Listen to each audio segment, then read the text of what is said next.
Muy bien, comencemos. Bienvenidos a todos ustedes a esta, la octava y última lección de nuestro curso, La llegada del Salvador. Hoy seguimos estudiando las historias sobre el ministerio temprano de nuestro Salvador Jesús.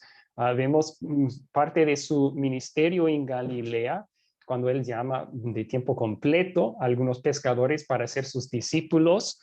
También como él echa fuera un demonio en una sinagoga en Capernaum, y también como él va predicando y sanando en toda Galilea. Vamos a comenzar con una oración pidiendo la bendición de nuestro Dios. Oremos juntos. No hay amor como el tuyo, Dios el Padre, el Hijo y el Espíritu Santo. Te doy gracias porque me buscaste, me salvaste de las consecuencias eternas del pecado y me diste vida eterna. También te doy gracias porque me cuidas cada día. Perdóname cuando no me acuerdo de lo mucho que me amas y no comparto el mensaje de tu amor con otras personas. Es en el nombre de Jesucristo que te lo pedimos. Amén. Amén. Amén. Bien. Amén. Vamos a comenzar entonces con esa actividad de apertura que yo planteé en el grupo de WhatsApp antes de la clase.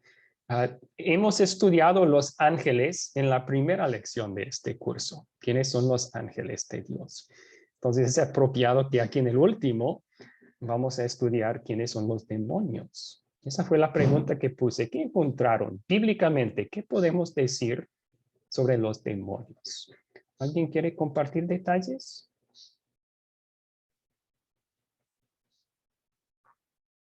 Marta levantó su mano. Que comience la conversación. Marta, por favor. Pastor, pues yo lo que investigué que decía, la Biblia nunca nos instruye cómo identificar si alguien es endemoniado. Antes, viendo en la posesión demoníaca en la Biblia siempre era obvia, por ejemplo, el tipo de epilepsia que sufrió el niño no tenía origen en algo fiático, ya que el padre afirmaba que el demonio le echaba al agua y al fuego con intención de matarlo. En Marcos 9:22. Ok, sí. Entonces, usted contó una historia bíblica sobre una posesión demoníaca, que un niño que se lastimaba a sí mismo porque estaba poseído por un demonio. Gracias. Muy bien. Yo veo que Jesús levantó su mano. Jesús. Sí, pastor, mirando la pregunta, ¿no? ¿Qué es hablar de los demonios? ¿Quiénes son los demonios? ¿Cierto? Y todo se va al momento en que entra el mal. Los ángeles en cabeza de Satanás, los ángeles que se rebelaron contra los mandatos de Dios, esos ángeles fueron expulsados en Apocalipsis capítulo 9, parece, ¿cierto? Y dice la Biblia en Isaías de que fue como dijo el profeta Isaías, que como lo vio caer como un rayo, ¿cierto? Satanás. Entonces, estos ángeles caídos son los que conocemos como demonios, ¿cierto? Acá, y que son, la Biblia habla que es una tercera parte de ellos los que se fueron con Satanás, por decirlo así de una manera, y fueron expulsados del reino de los cielos y son los que infunden el mal aquí ahora en la tierra, ¿cierto? Son demonios que a veces bíblicamente se ha visto que se posesionan de las personas. Hay personas en la Biblia, gadareno, endemoniado, muchacho que le llamaba lunático, que se metía en agua caliente y agua fría, pues muchos relatos bíblicos y que Jesús expulsaba demonios. Aún los apóstoles también expulsaban estos demonios. Entonces sí, los demonios son ángeles caídos. Es en mi aporte, pastor. Gracias.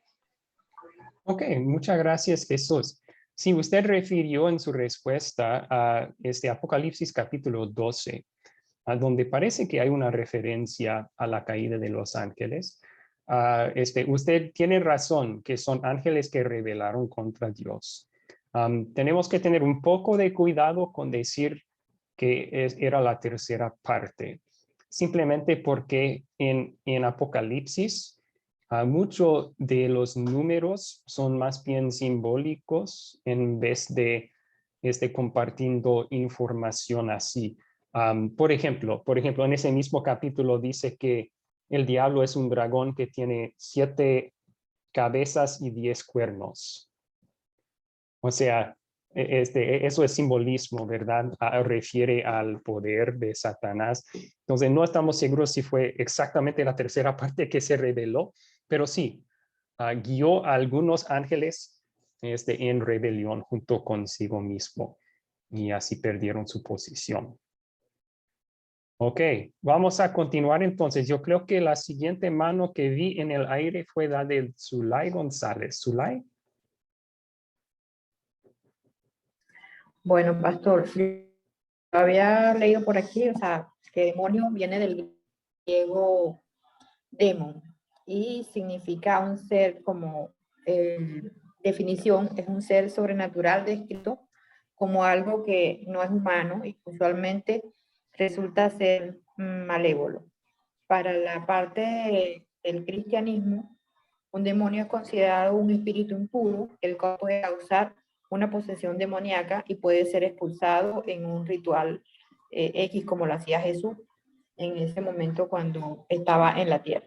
Y también demonio es significado, es sinónimo de diablo y proviene del verbo y griego diabalo, que significa en contra o calumniar, falsear, mentir.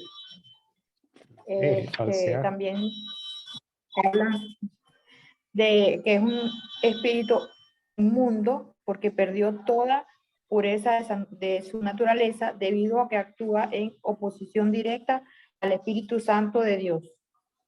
Okay. Gracias. No sé Gracias. si está. Sí, ok. Y cabe mencionar ahí que pues Jesús no hacía rituales, ¿verdad? Para sacar demonios. Él simplemente mandaba y ellos tenían que irse. Eso es lo interesante. Ok, lo que pasa es que lo describían como un ritual allí, pero Jesús hacía un mandato, pues. Pero en la bibliografía que leí lo describían como un ritual, pero sí, en la Biblia lo que dice es que Jesús mandaba al espíritu a salir del cuerpo de la persona y él lo hacía. O sea, tenía potestad para hacerlo, pues era Dios, evidentemente. Amén. Sí, ¿verdad? Excelente, gracias. Lady levantó su mano también. Lady, por favor. Ok, pastor. En la Biblia se representa como ángeles del diablo activos en implementar su voluntad y provocar problemas al ser humano. Jesús vio a muchos de esos demonios invadiendo las personalidades de las personas y con frecuencia los echaba de sus vidas. Jesús dio órdenes a los demonios y esto le obedecía en Marcos 1:27. No quise decir lo demás porque ya los hermanos lo habían dicho. Entonces, Okay. este temita es diferente. Sin problema, sin problema. Muchas gracias por compartir. Bueno, entonces voy a compartir yo un poco de información también sobre lo que la Biblia explica sobre los demonios y después podemos tomar cualquier pregunta que tengan sobre este tema. Primero, ¿alguien puede leer el versículo que está en la pantalla? Judas, versículo 6. ¿Yo, pastor? Sí, adelante, por favor. Ajá. ¿Quiénes son los demonios? Ángeles que se rebelaron y a los ángeles que no mantuvieron su posición de autoridad, sino que abandonaron su propia morada, los que tiene perpetuamente encarcelados en oscuridad para el juicio del gran día. Judas 6. Ok. Entonces, aquí Judas nos da un poco de información y Pedro en su segunda carta comparte casi la misma información. Dice aquí que a los ángeles, así que sabemos que eran ángeles los demonios. O sea, dentro de los 6 días de la creación, Dios hizo todo lo que existe. Antes de eso solo existía Dios. Así que los ángeles fueron creados en esos 6 días de creación. En el 7º día, ¿qué dijo Dios sobre los ángeles? Todo era muy bueno.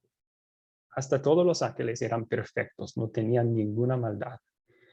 Pero en algún momento, poco después de ese 7º día, el diablo, como le llamamos, se rebeló contra Dios y junto a otros ángeles consigo en su rebelión. Por eso dice aquí que no mantuvieron su posición de autoridad, sino que abandonaron su propia morada.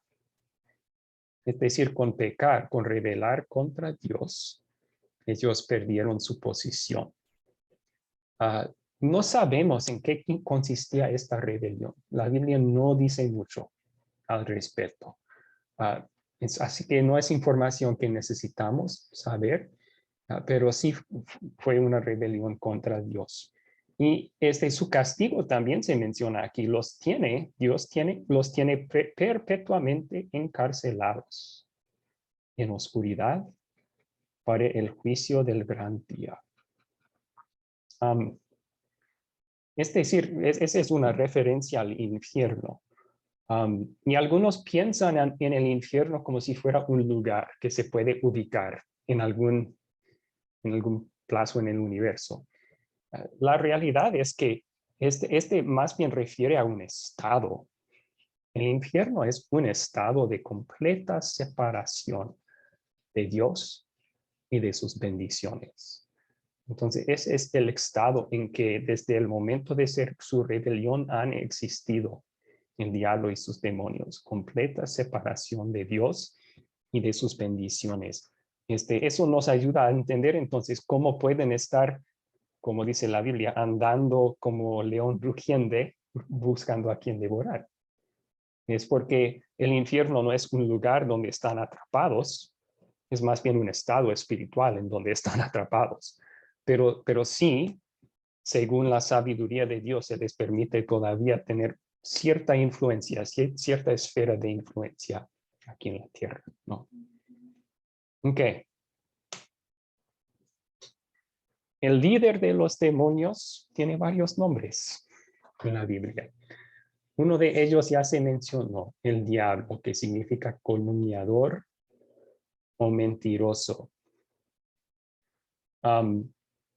Aquí también Jesús lo llamó padre de mentiras, porque el mentira nació con él.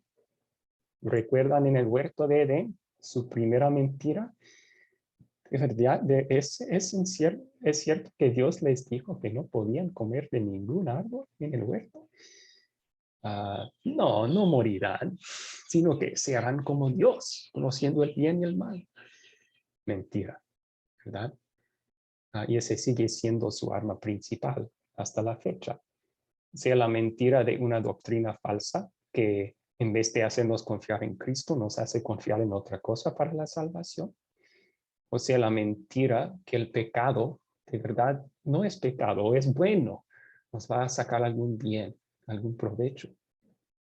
Con esas mentiras, él quiere hacer específicamente que los creyentes caigan de la fe en Cristo. O sea, la Biblia indica que los incrédulos ya están bajo el dominio de Satanás. Por esa razón le llama el príncipe de este mundo. El mundo incrédulo está ya bajo su dominio. Ya los tiene, porque ellos no tienen el Espíritu Santo, no pueden hacer el bien, solo siguen los deseos de su naturaleza pecaminosa, que es pecar. Y eso es justo lo que el diablo quiere que haga. Por eso también se llama homicida. Él quiere matar la vida espiritual, esté donde esté. Su propósito es hacernos caer de la fe en Cristo. También se llama el adversario, o sea, eso significa la palabra Satanás, enemigo o adversario. ¿Adversario de quién? Pues obviamente de Dios, se rebeló contra Dios, pero también de nosotros, los hijos de Dios. Porque él quiere separarnos de Cristo. Y el acusador se le llama en Apocalipsis 12. Eso es lo que hace Satanás. Él nos tienta a pecar y luego puede traer esos pecados frente a Dios y acusarnos. Mira, Dios es justo. Tú tienes que castigar a estos pecadores. Miren lo que han hecho contra ti. Pero la buena noticia en Apocalipsis 12 es, ahí Juan dice que Jesús ha silenciado el acusador de nuestros hermanos. Lo ha derrotado el acusador. Porque Jesús ganó perdón pleno y gratis para todos nuestros pecados. Por la fe en Cristo, esos pecados ya no están en nuestra cuenta. Se los cobró a Jesús en la cruz y Él los pagó en total. Así que ahora por la fe en Cristo, no hay ninguna acusación que el diablo puede levantar contra nosotros. Como dice Pablo en Romanos 8, ¿quién puede acusarnos? Nadie. Porque Jesucristo nos ha salvado. Ok. Entonces, también algunas cosas por lo que vimos en la historia hoy sobre la posesión demoníaca. Primero, debemos recordar que nosotros los creyentes somos morada de ¿quién?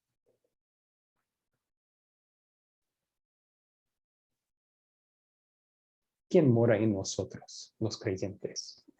Dios. Espíritu El Espíritu Morada del Santo. Espíritu Santo. El Espíritu Santo mora en nosotros.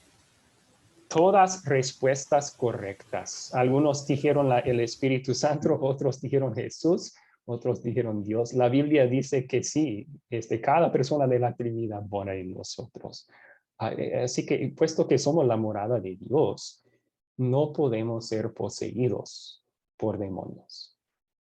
Sí podemos ser tentados por el diablo y sus demonios. Por eso las advertencias en las Escrituras, que el diablo está al ataque. Hay que tener cuidado espiritual. En Efesios 6 nos dice cómo nos protegemos de los ataques, las tentaciones, las maquinaciones del diablo. Es por medio de la armadura espiritual que es la palabra de Dios. Combatimos contra la mentira con la verdad. Y más que meditamos en la verdad y vamos estudiando la verdad y conociendo la verdad, vamos a ser más fuertes para poder resistir las mentiras del diablo. Así debemos estar espiritualmente vigilando contra él. Él es un peligro, pero no pueden poseernos. Dios ya nos posee. El Espíritu Santo ya hizo su morada en nuestros corazones, trayendo todas las bendiciones que Cristo ganó por nosotros. Salvación, perdón de pecados.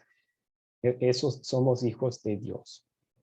Pero sí la Biblia describe posesión demoníaca. Y durante el ministerio de Jesús parece que había un apogeo de esa posesión. Podría ser porque pues el Mesías había llegado al mundo, el Salvador prometido, y viene el diablo y los demonios sabían eso.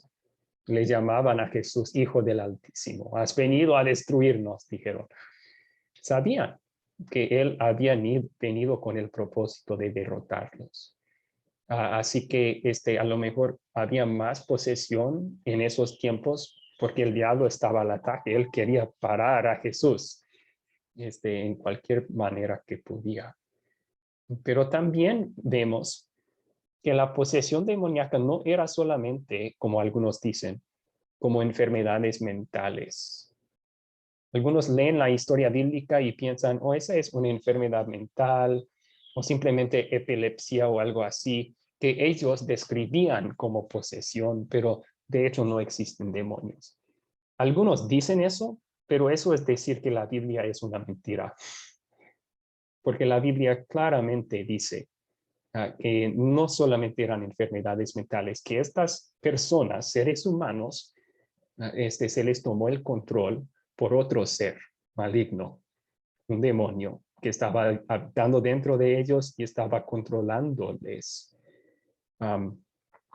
La buena noticia que vemos es que Jesús tenía absoluto poder sobre ellos. Al mandarles a salir, ellos tenían que salir. Y ese es el Jesús que es nuestro Salvador. Así que no tenemos que vivir en miedo del diablo ni de los demonios. Estamos con Jesús y Él es más poderoso que todos ellos combinados. Jesús vino precisamente para destruir las obras del diablo. La obra principal del diablo es el pecado. Tentó a Adán y Eva a pecar. Así entró el pecado al mundo. Nos tienta a pecar a nosotros. Y con esa arma tiene evidencia que debemos ser castigados. Pero Jesús destruyó las obras del diablo. Con su vida en nuestro lugar, con su muerte en la cruz, con su resurrección victoriosa al tercer día, Él venció al diablo. Él quitó el pecado que el diablo había traído al mundo. Él quitó nuestros pecados. Entonces, por la fe en Cristo somos victoriosos sobre el diablo y los demonios. Vamos a tomar una pausa allí. ¿Cuáles preguntas tienen sobre este tema?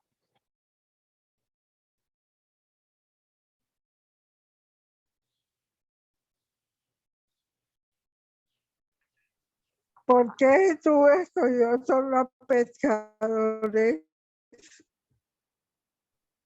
No le escuché, yo le estaba entrecortando. Porque Jesús consiguió solo a pescadores para que fueran los discípulos. A los pescadores. Sí, sobre el llamamiento de los discípulos está hablando. Sí, Señor, ¿por qué los llamó solo a ellos, a los pescadores? No solamente llamó a pescadores, llamó a 4 pescadores en nuestra lectura, pero también llamó a un recaudador de impuestos, Leví, Mateo. También llamó a otros discípulos que tenían otras vocaciones. Sí, cuando llama Jesús a sus discípulos es por gracia. Cuando decimos, ¿por qué llamó a ellos? Por gracia, porque Él los amó, aunque no lo merecía, ¿verdad? Ok. Lady, ¿cuál es su pregunta?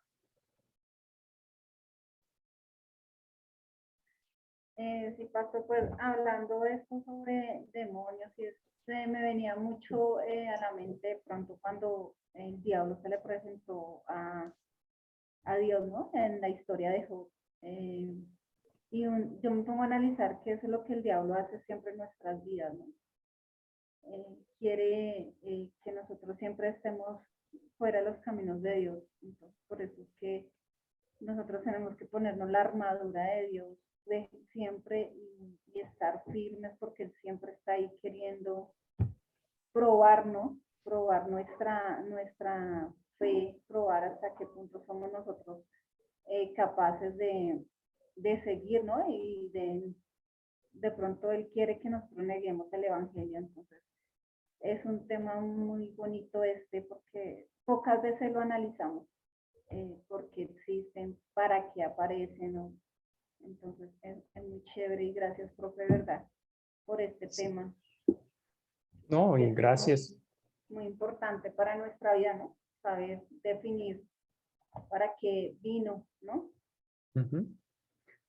Sí, esa historia de Job nos da información sobre el diablo y los demonios. Ahí el diablo no puede hacer nada si Dios no lo permite. O sea, Dios tiene que decirle, sí, puedes destruir lo que Job tiene, sí, puedes tocar a él, pero no tomar su vida. Dios pone límites muy claros y el diablo no puede traspasarlos. Y así funciona todavía hasta la fecha.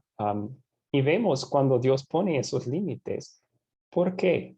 A veces hacemos la pregunta, ¿por qué no de una vez Dios encierre al diablo y los demonios para que no tengan nada de influencia aquí en el mundo? Pues en la historia de Job, lo que Dios permitió que el diablo hiciera resultó en gloria para Dios y la fortaleza, el fortalecimiento de Job espiritualmente. O sea, el reto que dio el diablo en ese libro es que Job no tenía una fe verdadera, que tomando todo lo que Dios le había dado de bendición, él iba a renegar a Dios. Y Dios mostró que no era así, que la fe que Dios había obrado en él era verdadera. Soportó hasta no renegó Job. También Job fue fortalecido por la experiencia. Él aprendió a tener una fe más humilde, que aceptara lo que Dios mandara sin cuestionar. Okay. ¿Alguna otra pregunta sobre este tema? Marta levantó su mano. Marta. Sí, pastor. Lo que yo he visto en el Antiguo Testamento y en el Nuevo, pues que el diablo siempre ha existido y ha atentado y ha estado detrás de los profetas acusándolos a ellos delante de Dios. Y que el diablo fue un ángel de luz cuando se rebeló contra Dios, que era luz y por eso ahorita se llama Lucifer. Y se llevó, pues dice que la tercera parte del cielo, pues no se sabe. Entonces yo quería saber si era así cierto de que el ángel más amado de Dios se había querido ser más grande que él. Gracias por su pregunta.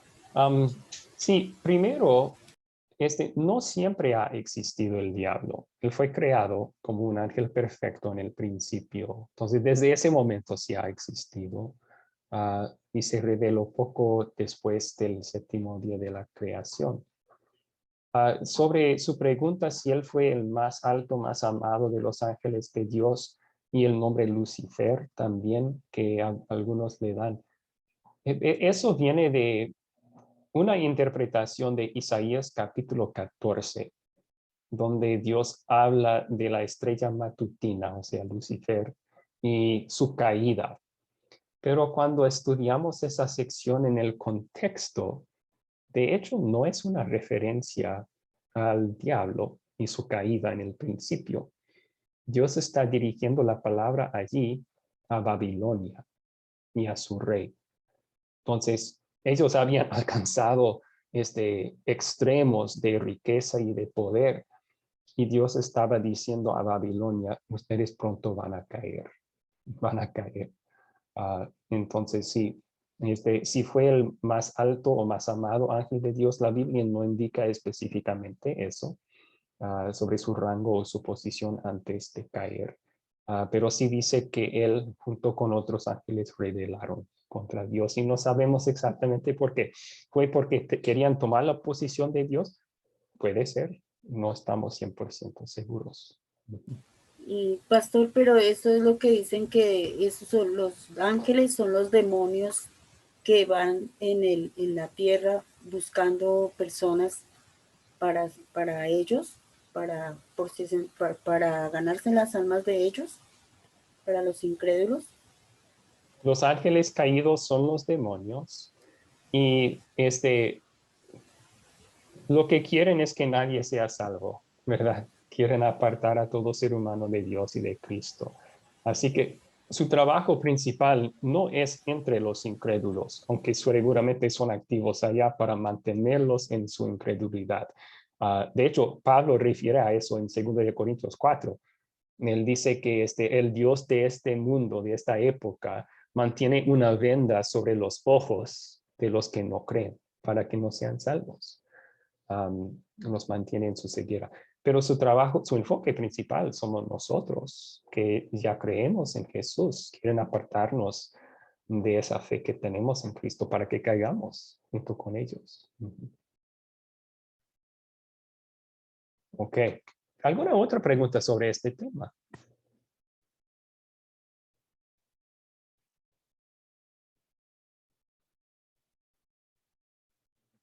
Bueno, 2 puntos finales que voy a hacer yo entonces. No debemos enfocarnos demasiado en ángeles o demonios. Lo que el diablo quiere es que perdemos el enfoque en Jesús. Él quiere distraernos de Cristo. Entonces, si nos metemos en temas de este estudio profundo sobre ángeles y demonios, estamos olvidándonos de lo principal, del Salvador Jesús. Queremos mantener el enfoque ahí. Tampoco queremos decir más que la Biblia dice. En algunas iglesias hasta dan demonios para cada pecado, ¿verdad? Hay un espíritu de adulterio, un espíritu de avaricia, y luego tratan de explicar cómo se puede sacar cada uno de su vida. Y la Biblia no indica que hay ciertos demonios asignados a ciertos pecados. Tampoco nos da detalles como rituales para sacar su influencia de nuestra vida. Ellos van más allá de lo que la Biblia dice.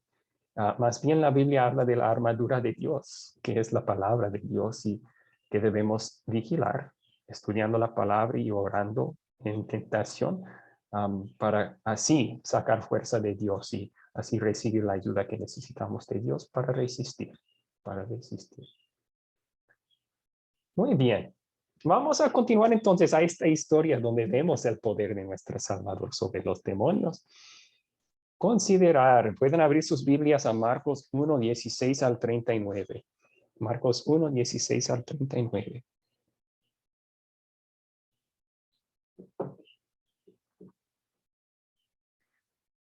Y comencemos con la primera pregunta de considerar. ¿Quiénes son los personajes en esta historia?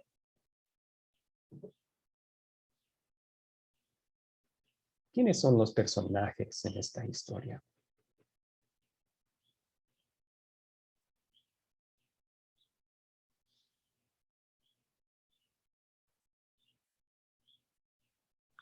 Bueno, proveedor. Sí, adelante, Fabio. Gracias.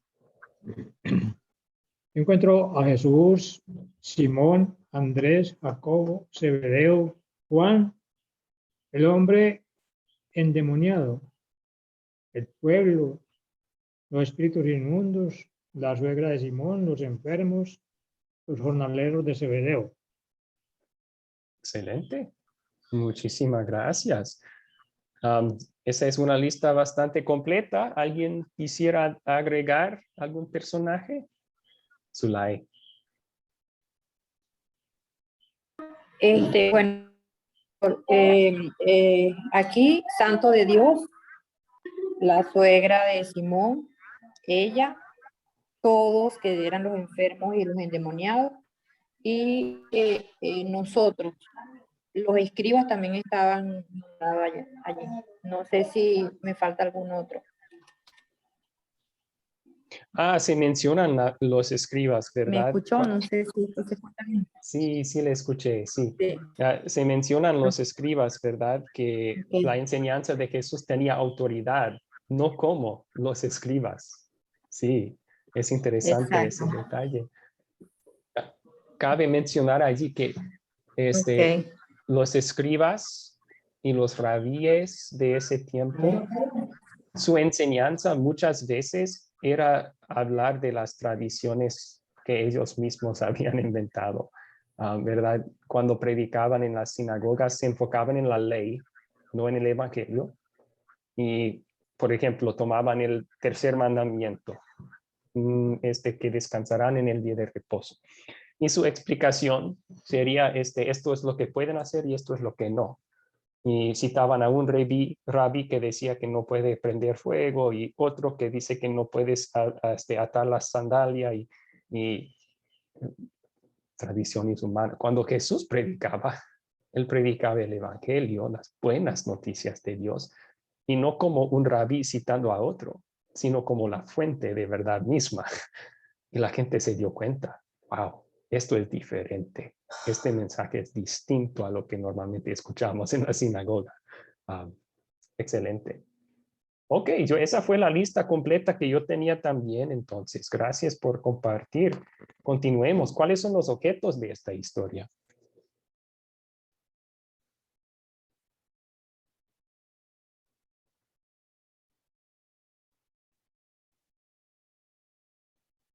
¿Qué cosas hallamos en Marcos 1, 16 al 39?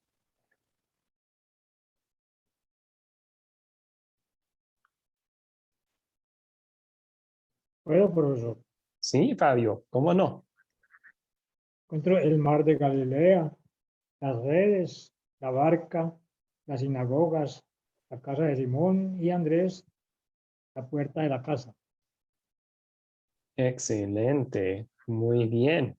Gracias por la lista. ¿Zulay encontró otra cosa ahí también?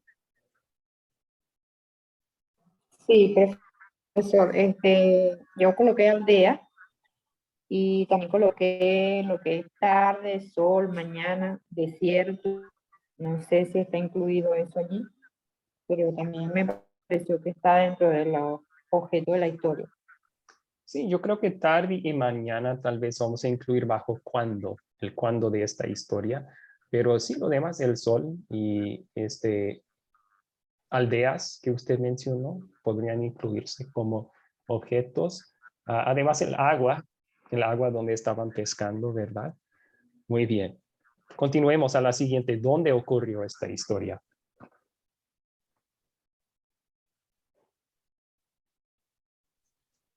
En la región de Galilea. Muy bien. Muchas gracias. La región de Galilea. ¿Podemos llegar a ser más específicos? También en Capernaum, Ok, que vimos que está a la orilla casi del mar de Galilea. Muy bien. Ahí estaba la sinagoga en que predicó Jesús, Capernaum. ¿Y qué otro lugar se menciona? Galilea, la región en general, donde Jesús va predicando y sanando, Capernaum en específico. También en versículos 29 al 31 se menciona el lugar, la casa de Simón y Andrés. Y Simón y Andrés tenían su casa, esos La casa de hermanos. Simón y Andrés. Sí, Simón y excelente. Andrés eran hermanos, Ujú. Sí, Simón hermanos Pedro y de sangre. Andrés eran hermanos. Muy bien. ¿Cuándo ocurrió esta historia?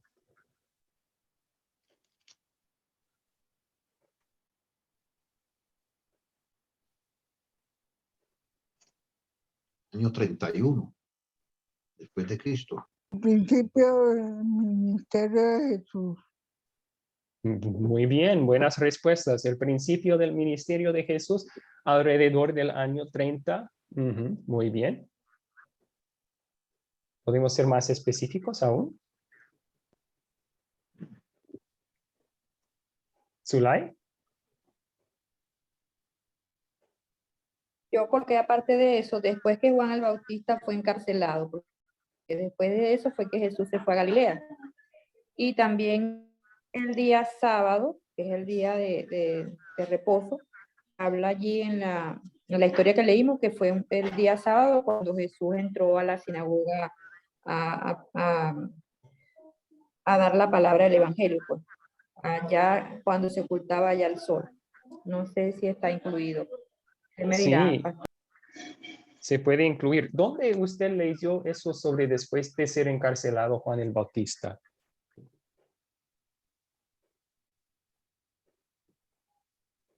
Creo que fue en Mateo, en el versículo que está anterior, donde dice, después del bautismo de Jesús, hay una parte que dice, comienza el ministerio de Jesús y relatan más abajo, y después que Juan es encarcelado, él se dirige a Galilea, a Capernaum, a predicar el evangelio.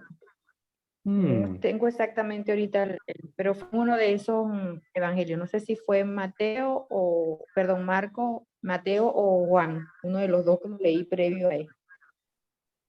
Ok, Si lo sí, buscaré y después lo digo dónde exactamente. perdón. ok, gracias. Sí, yo no había visto ese detalle, no comparé con los otros evangelios. Entonces, gracias por hacer ese trabajo. Sí, Marcos sí menciona la muerte de Juan el Bautista en Marcos capítulo 6.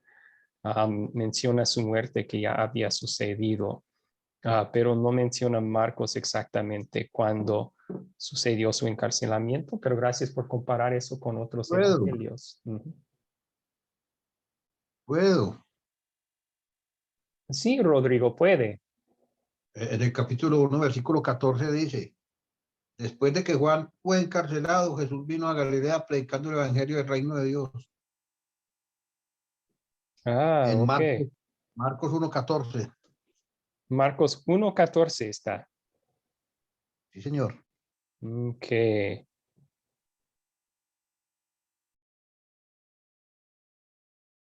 Ah, ahí está, muchas gracias. Yo no me fijé en Sí. eso. Sí está en Marcos también. Lo que pasa es- Gracias. disculpe, profesor, lo que pasa es que leí los tres evangelios de referente a eso y no sabía exactamente dónde estaba ubicado, pero sí lo leí allí, en Marcos. Gracias. Sí, ahí fue. Gracias por señalar Gracias. eso. Y sí, excelente, excelente. Buenos estudiantes de la Biblia son ustedes. Ok, ¿cuál es el problema en esta historia?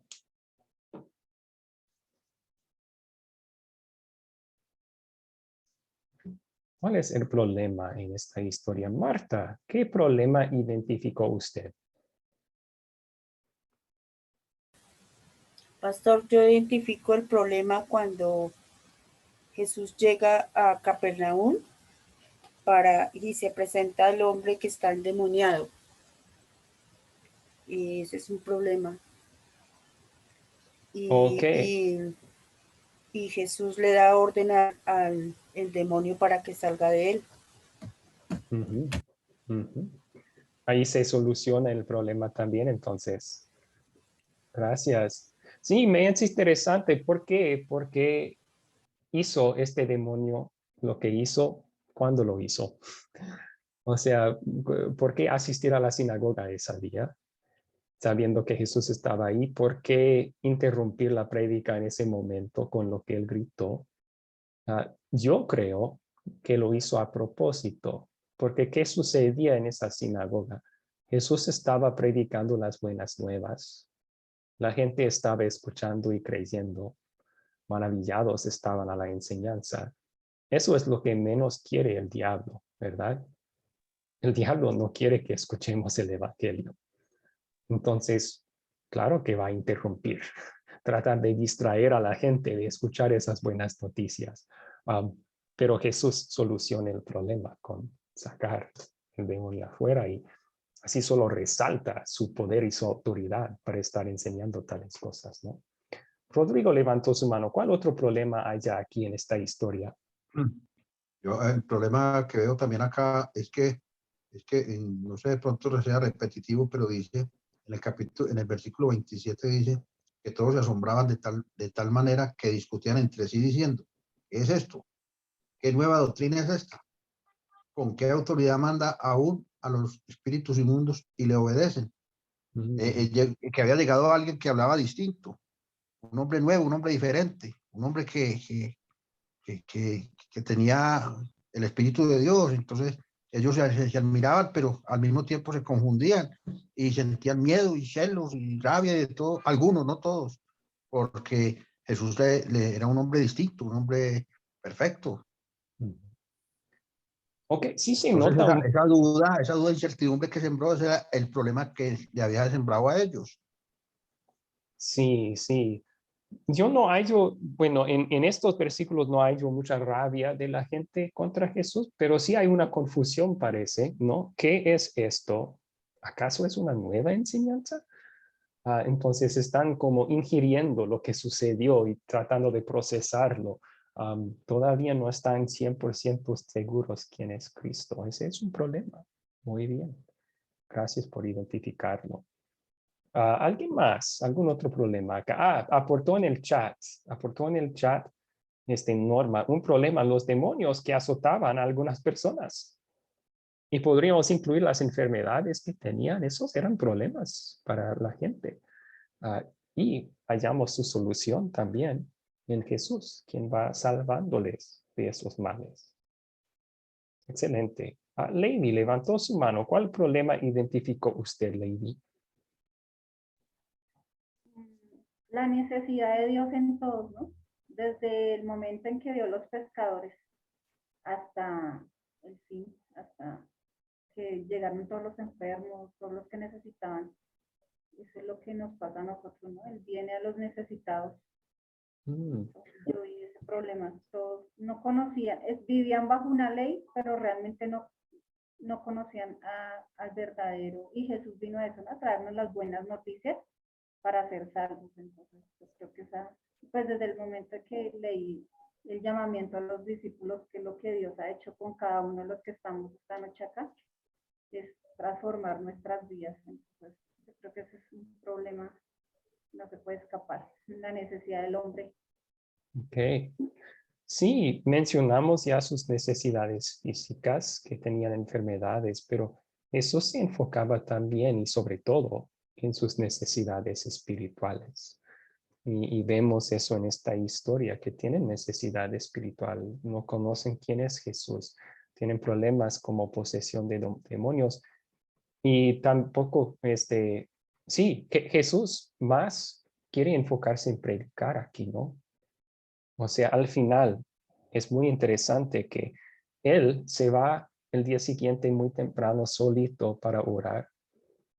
Los discípulos lo buscan. Pedro le dice, todo el mundo te busca, Jesús, como que diciendo, hay más milagros que hacer aquí, Jesús. ¿Y qué le dice Jesús a Pedro? Dice, vayamos a las aldeas vecinas para que también allí predique, porque para esto he venido.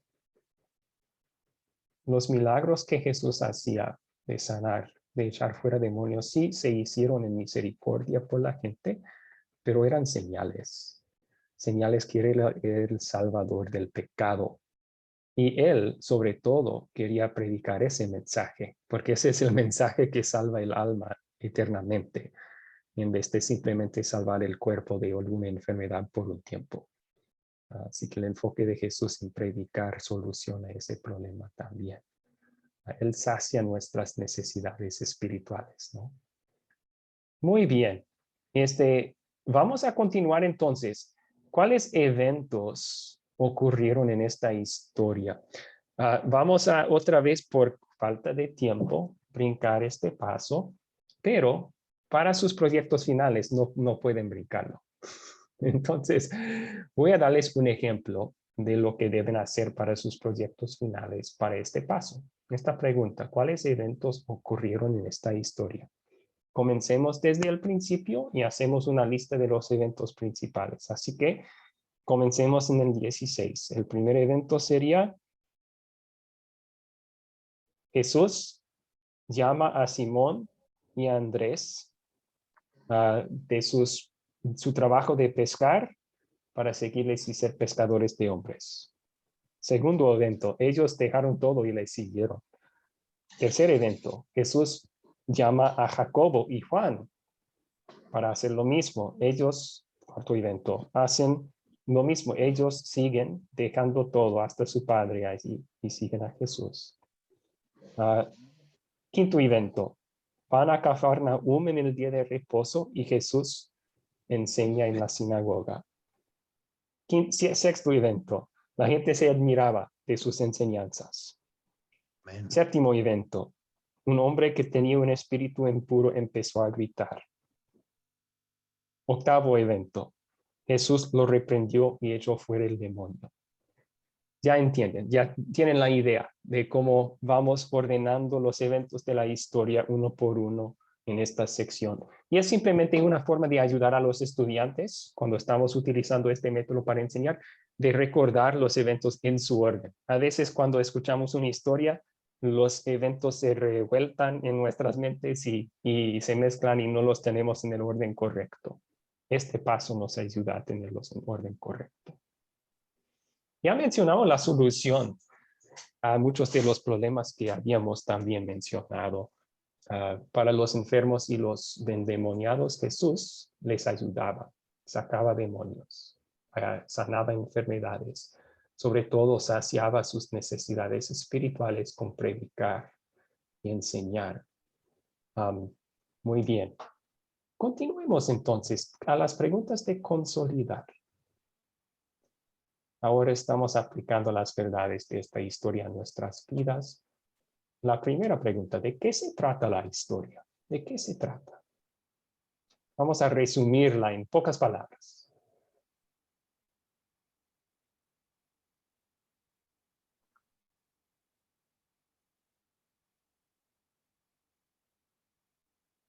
¿Alguien quiere dar un resumen? Pastor, pues yo puse una, no sé si aplica, yo puse un día en la vida de Jesús, viendo que él comenzó desde la mañana y terminó en la noche. Es como ver un día completo de todo lo que Jesús hizo. Pues se me vino, mientras que terminé de leer la lectura, se me vino, ay, esto parece un día ajetreado de Jesús. Pues no sé si esté bien, pero pues fue mi pensamiento en ese momento. Ok. Un día muy ocupado en el ministerio de Jesús. Sí, sería un buen resumen de estas historias. Excelente. Marta dio otro resumen. ¿Cuál es? Pues de qué se trata la historia. Pues yo veo que primero en el capítulo 16 es cuando Jesús empieza a escoger a sus primeros discípulos y que les dice que les va a enseñar también a ser pescadores de hombres. Excelente. Y en el segundo capítulo es cuando Jesús sana a los enfermos y endemoniados. Excelente. Ok, Jesús llama a sus primeros discípulos, sana a enfermos y endemoniados. Tal vez podríamos incluir ahí predica las buenas nuevas también. Dos aportes en el chat aquí. Norma dijo, Jesús expulsa los demonios por medio de la fe, con solo creer en Jesucristo. ¿Ok? Claudia Zapata dice, Jesús escoge a sus discípulos y comienza a predicar. Y Lidia aportó ahí en el chat, Jesús formando discípulos. ¿Okay? Yo puse, Jesús recorrió toda Galilea predicando y haciendo milagros. Ahí está mi resumen. ¿Okay? Esa era la misma respuesta que yo tenía. Excelente, Jolie. Gracias. Muy bien, continuemos entonces a la siguiente. ¿Qué pecado me enseña a confesar esta historia? ¿Qué pecado me enseña a confesar?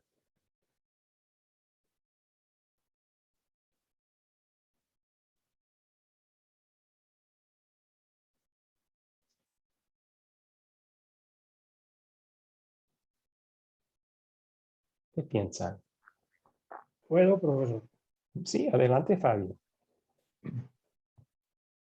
Primero, la indiferencia al llamado de Jesús. Él nos está llamando continuamente a seguirle.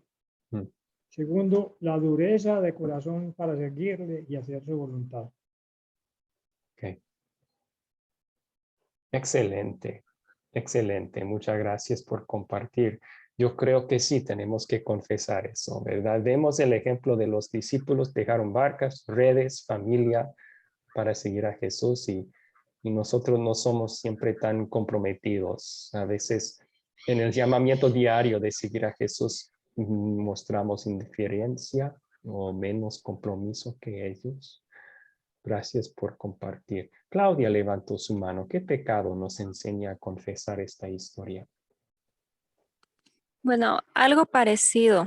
Yo creo que nuestro Señor Jesucristo todo el tiempo nos está buscando, nos está llamando y nos cuesta, bueno, al menos a mí, despojarnos de muchas cosas para seguirlo, para predicar su palabra. Y como los discípulos, ellos dejaron todo para seguir a nuestro Señor Jesucristo. Y tal vez tenían miedo porque no sabían lo que les esperaba después, la persecución, pero ellos de cierta manera creo que eran felices predicando la palabra. Y eso es algo que nos cuesta demasiado, despojarnos de muchas cosas para realmente comprometernos con la palabra, con el evangelio. Okay.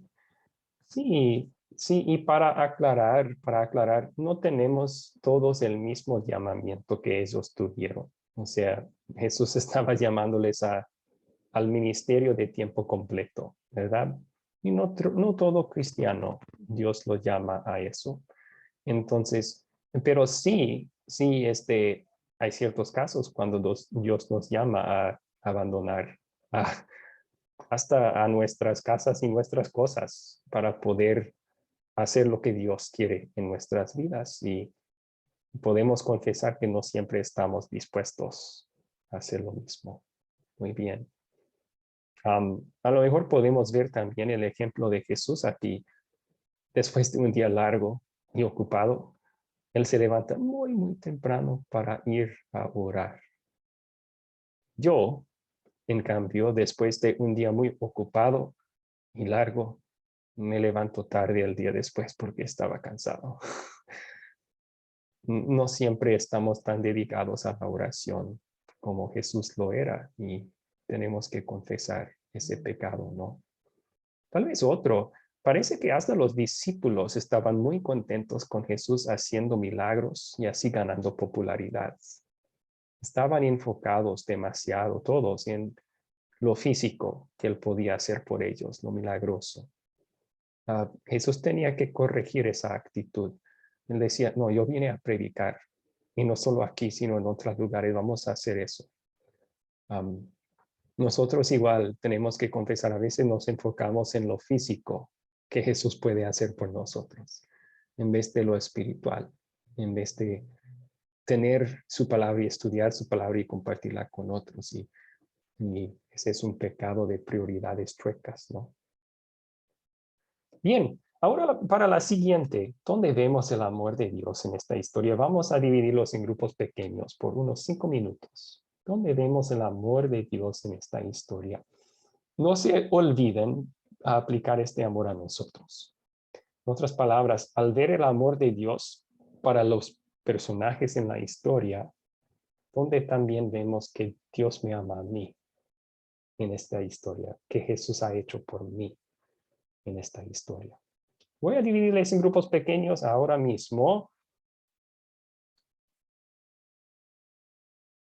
Ahí está, ya salió la invitación en sus pantallas.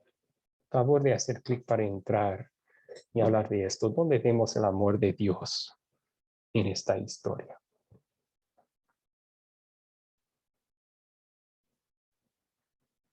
Bien. Ok. Muy bien, gracias por sus comentarios. Es siempre lo más divertido de estudiar estas historias, es ver dónde aquí hay evidencia que Dios me ama, lo que Dios hace por mí. Y yo creo que voy a agregar a lo que ya comentaron ustedes. Uno es, vemos que Jesús llamó a los discípulos por pura gracia. No lo merecían. Eran no solo pescadores, sino también pecadores. Y lo demuestran. Pero también no eran los más inteligentes, eruditos, poderosos de Israel en ese entonces. Eran humildes. Jesús los llamó, los escogió por gracia. Y así nosotros también. No había nada bueno sobre mí para que Jesús me debe amar o llamar. Pero me amó. Y en gracia me llamó también para ser su discípulo, su seguidor, para trabajar con él como pescador de hombres. ¿Qué gracia es eso? Tal vez otra forma en que vemos el amor de Jesús aquí es simplemente en el hecho que le echan mucho, en que le echa todos los demonios fuera. ¿Qué? Sí, vemos eso. Y a lo mejor ninguno de nosotros ha tenido experiencias con posesión demoníaca, pero Jesús nos ha salvado del diablo. Nos ha salvado del diablo. Nosotros también estamos bajo el dominio del diablo. Así nacemos con naturaleza pecaminosos, enemigos de Dios. Pero Jesús, con su vida y muerte en nuestro lugar, ha ganado perdón para todos nuestros pecados. Y al llamarnos a la fe en Jesús, nos trasladó del dominio del príncipe de este mundo y nos trasladó a su dominio, el dominio de Cristo, donde tenemos perdón y salvación. Qué buena noticia es eso, que ahora pertenecemos a Cristo, a la familia de Dios. Somos hijos adoptados de Dios por medio de la fe. Muy bien. Y hay otras formas en que vemos su amor aquí también. Tal vez un detalle más. Cuando Jesús sana la suegra de Pedro, le toma de la mano y le levanta. Qué tierno y íntimo ese detalle, ¿verdad? Jesús no era una persona fría que se mantenía a una distancia de la enfermedad diciendo, ok, levántate, ya, enfermo, estás sano. Tenía misericordia y compasión y se acercaba y tocaba. Y esa es la misma misericordia y compasión que tiene para ti, para mí. Muy bien. Seguimos entonces. ¿Qué me enseña Dios a pedir y a ejercer por gratitud a Él en esta historia?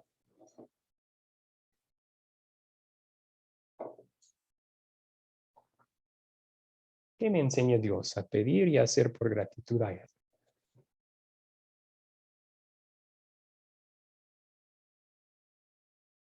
Sí, Jesús Vélez. Bueno, en esta historia, pues, pedirle a Dios la sabiduría, ¿cierto? A través de la fe que podamos nosotros seguir, porque la fe es por el oír la palabra, estudiar la palabra. Entonces, es pedirle la sabiduría para nosotros poder seguir llevando el mensaje, predicando, estudiando, ¿cierto? Volvernos multiplicadores de esta palabra, llevar el mensaje, porque donde en la región por donde estamos nosotros, por donde vivo yo, pues hay tantas iglesias que enseñan, pues por lo que he aprendido en la academia, hay tantos errores en la palabra y tantas personas que están siendo pues engañadas, porque se podría decir así. Entonces aquí y eso es pedirle a Dios sabiduría, que me siga dando la sabiduría y querer yo también llevar el mensaje, aportar todo lo que he aprendido en la academia, poder seguir yo multiplicando esta palabra. Amén. Amén, amén. A lo mejor utilizando las palabras de la historia, que Dios nos dé sabiduría para ser pescadores de hombres. Sí, excelente. Gracias por compartir. También en el chat, Norma compartió, Dios nos enseñe a pedirle sabiduría y nos ayude a aceptar su llamado. Sí, no podemos sin el poder del Espíritu Santo aceptar a Jesús como nuestro Salvador o creer en Él. Entonces pedir eso, que nos dé su Espíritu Santo diariamente, seguirle y compartir su palabra. Gracias. También Lidia Flores comentó, pedir a Dios que me dé sabiduría para poder hablar su palabra y ayudar a las personas que necesitan. Así. Sí, vemos en Jesús un amor que ayudaban y servían a todos los demás sin cansarse. Que Dios nos dé ese mismo amor para Dios y para los demás, para poder servir a todos, tanto físicamente como espiritualmente, igual que Jesús hizo. Ok, ¿y cuándo sería buena situación para compartir este mensaje? Tal vez esta historia con gente sufriendo. Esta historia demuestra que Jesús se compadece de nosotros en nuestras necesidades y sacia nuestras necesidades en el tiempo correcto. Entonces, con gente sufriendo físicamente o espiritualmente, compartimos esta historia con ellos como consuelo. El mismo amor que muestra Jesús por ellos lo tiene para ti también. Excelente. Vamos a continuar con dos temas al final, entonces. El primero es el libro de Marcos. Ya vimos un poco sobre Mateo, Lucas y Juan. Ellos y sus evangelios. Ahora que hicimos una lectura de Marcos, vamos a hacer lo mismo sobre él. ¿Quién era Marcos y qué podemos decir sobre su evangelio? ¿Qué es lo que lo distingue de los otros evangelios? Pues, lo que hallamos sobre Marcos, vamos a comenzar con una fuente extra bíblica, es decir, una fuente que no es la Biblia. El historiador de la iglesia llamado Eusebio, que si no me equivoco vivió alrededor del segundo siglo después de Cristo, o sea, no mucho tiempo después de Cristo. Dice en sus escritos que Marcos fue intérprete o traductor para Pedro. Eso quería decir que, pues, Marcos, al escribir su evangelio, tal vez no estaba escribiendo lo que él vio con sus propios ojos, pero parece que Pedro le estaba contando lo que él vio con sus propios ojos y Marcos estaba escribiendo. No sabemos si es cierto o no eso porque queda fuera de la Biblia esa información, pero sí la Biblia hace una conexión entre Marcos y Pedro, como vamos a ver en un ratito. Lo que la Biblia sí dice sobre Juan Marcos eso fue su nombre, Juan Marcos. Él era, según la Biblia, el primo de Bernabé. ¿Se acuerdan que en el primer viaje del misionero Pablo, él llevó a un compañero, Bernabé? O sea, fueron llamados por la iglesia en Antioquía, por el Espíritu Santo para ir como misioneros. Aparten para mí a Pablo y Bernabé para este propósito. Juan Marcos les acompañó, siendo el primo de Bernabé. Les acompañó en ese viaje, pero abandonó el viaje después de poco tiempo. Y no sabemos por qué. Fue por miedo, fue porque extrañaba su casa. Él era originario de Jerusalén. Su madre era feligresa de la congregación en Jerusalén. Eso nos dice Hechos, el libro de Hechos también. No sabemos por qué regresó del viaje, pero Pablo, cuando ya estaban por emprender su segundo viaje misionero, Pablo no quiere que Marcos venga. Piensa que tal vez sucedería lo mismo. Nos va a abandonar. Se ha demostrado que no es para este trabajo, Marcos. Bernabé, en cambio, quiere darle segunda oportunidad. Quiere llevarlo. Y tienen un conflicto tan fuerte que se separan sus caminos. Pablo lleva a Silas, otro compañero. Bernabé lleva a Marcos y van a Chipre, una isla en el mar Mediterráneo. A pesar de ese conflicto, más después en la Biblia nos damos cuenta que Marcos sí estaba trabajando en el ministerio junto con Pablo también. Pablo en 2 de Timoteo, la última carta escrita por él que está en la Biblia antes de su muerte, él dice a Timoteo en ese libro, también toma a Marcos y tráelo contigo porque me es útil para el ministerio. Pablo dice, Marcos me es útil para el ministerio. Cuando estaba en la cárcel esperando su muerte, él quiso que estuviera ahí también Marcos, junto con Timoteo. Así que él llegó a ser un ministro junto con Pablo. También trabajaba con Pedro, Marcos. Primero de Pedro 5:13 nos dice que Pedro consideraba a Marcos como su hijo en la fe. Entonces había una relación cercana entre ellos también. Pero eso es lo que sabemos de la Biblia sobre Juan Marcos, el escritor de este evangelio según San Marcos. ¿Qué podemos decir sobre su evangelio mismo? Es el más corto de los evangelios y es un evangelio de acción. Una de sus palabras favoritas es inmediatamente, en el griego, inmediatamente. O sea, es una historia y luego inmediatamente después sucede esto y inmediatamente después sucede esto. Es como una película de acción, por decir. Siempre está moviéndose Jesús. Vemos eso en lo que estudiamos para hoy, ¿no? Esta historia que estudiamos de verdad eran 3. Jesús llama a los discípulos, va a Capernaum, predica, echa fuera un demonio, sana y predica a muchos, luego va a Galilea, acción. Y el propósito de Marcos en contarnos toda esta acción, esta actividad de Cristo, es lo que él dice al principio. El primer versículo de su evangelio es así: principio del evangelio de Jesucristo, el Hijo de Dios. Parece que eso fue su propósito principal, mostrar a todos por medio de las acciones de Cristo que Él es el Hijo de Dios. Comienza en este capítulo mostrando que Él tiene autoridad sobre demonios, sobre enfermedades. Él es el Hijo de Dios. Más después en su libro, al final, cuando estás muriendo Jesús, el centurión al pie de la cruz confiesa, seguramente este es el Hijo de Dios. Parece ser el enfoque principal, Jesús como el Hijo de Dios. También fue escrito, al parecer, por gentiles. En unas ocasiones, Marcos traduce palabras que son en arameo, lo que hablaban los judíos, al griego.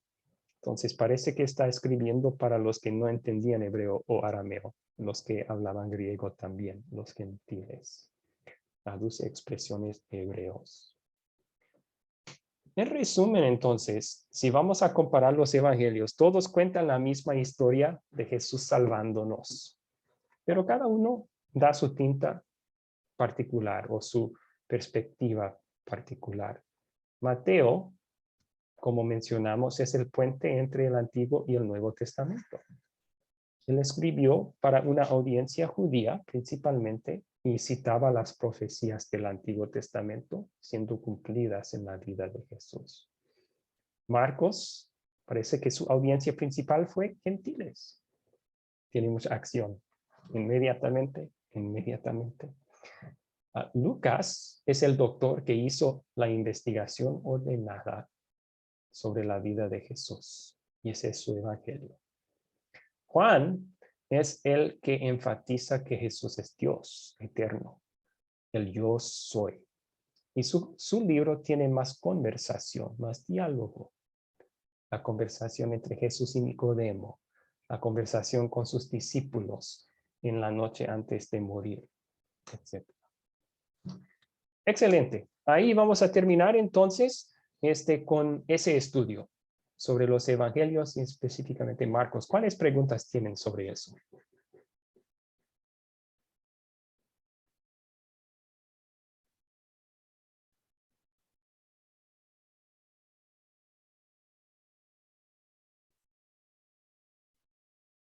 Ok. Ahora entonces tenemos unos 2-3 minutos para que ustedes hagan preguntas sobre el proyecto final también. ¿Alguna pregunta o duda sobre el proyecto final, la información que puse en el grupo de WhatsApp ayer sobre eso? Pastor, yo pues iba a activar mi micrófono ahí antes para tener una pregunta acerca de los evangelios. Sí, cómo no, adelante.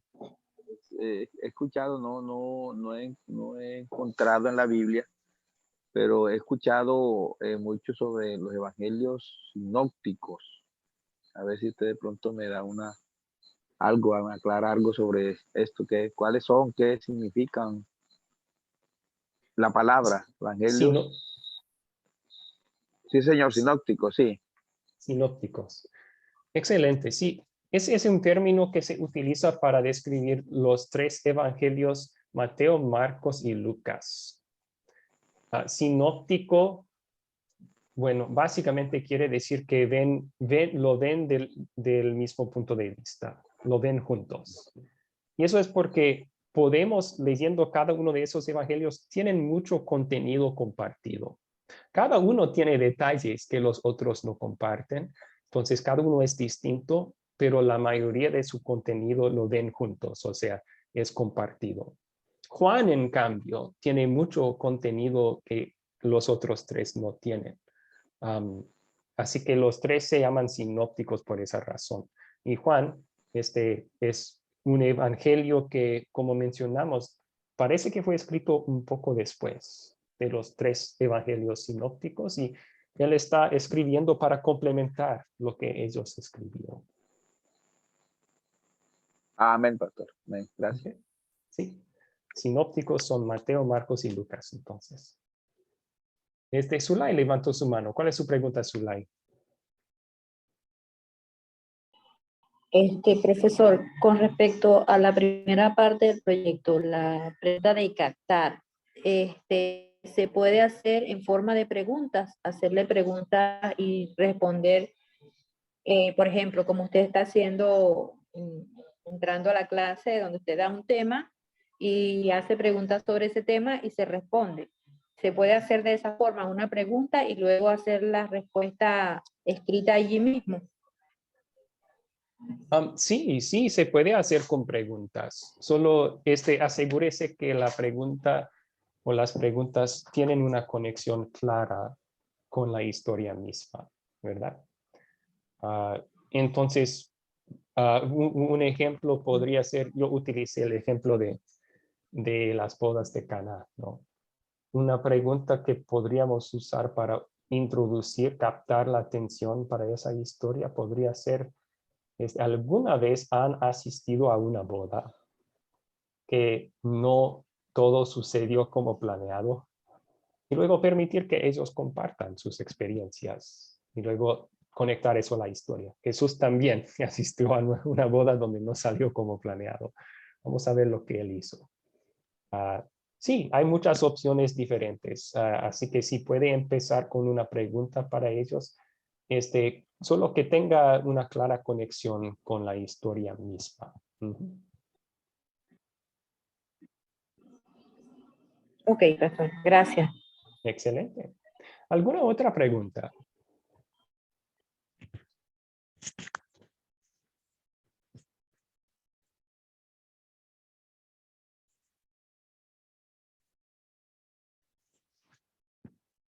Muy bien, pues amigos, entonces cualquier otra duda o pregunta me pueden hacer en privado por WhatsApp y estoy dispuesto a contestar. Queremos que ustedes todos completen el proyecto con éxito. Entonces, cualquier cosa que puedo hacer para ayudarles, me avisan nomás. Estoy a sus órdenes.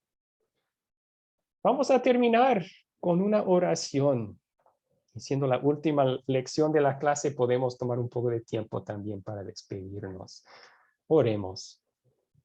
Señor Jesucristo, cuán maravilloso era para poder nosotros estudiar juntos tu llegada tan esperada a esta tierra para salvarnos de nuestros pecados.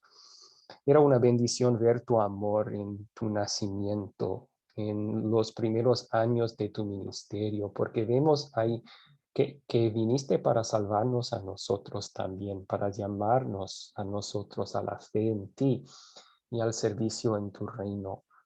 Vemos tu amor en cada página de las Escrituras y la hemos visto en este curso y utilice ese evangelio, Señor Jesús, para fortalecer la fe de cada persona en esta clase. Que lo utilizas para consolarles cuando estén tristes, para asegurarles de perdón cuando están arrepentidos, para recordarles que tenemos una morada eterna contigo en el cielo esperándonos. Eso nos trae esperanza todos los días de nuestra vida. Querido Jesús, que bendigas a cada persona aquí y que ha asistido en este curso con muchas bendiciones espirituales y también con una fe que quiere compartir lo aprendido con otras personas. Que nos utilices también como pescadores de hombres en nuestro día, en nuestro tiempo. Vemos tanta necesidad para el evangelio, no solo en nuestras vidas, también en las vidas de otros. Y ahora como mendigos que hemos encontrado pan para nuestras almas en ti, que nosotros también compartimos este pan con otras personas. Es en tu nombre, Señor Jesús, que pedimos todo esto. Amén. Amén. Amén, pastor, amén. Amén. Amén. Bueno, podemos despedirnos cada uno entonces. Comencemos con Lady. Lady, ¿quiere despedirse del grupo? Ay, sí, siempre da nostalgia cuando termino un curso.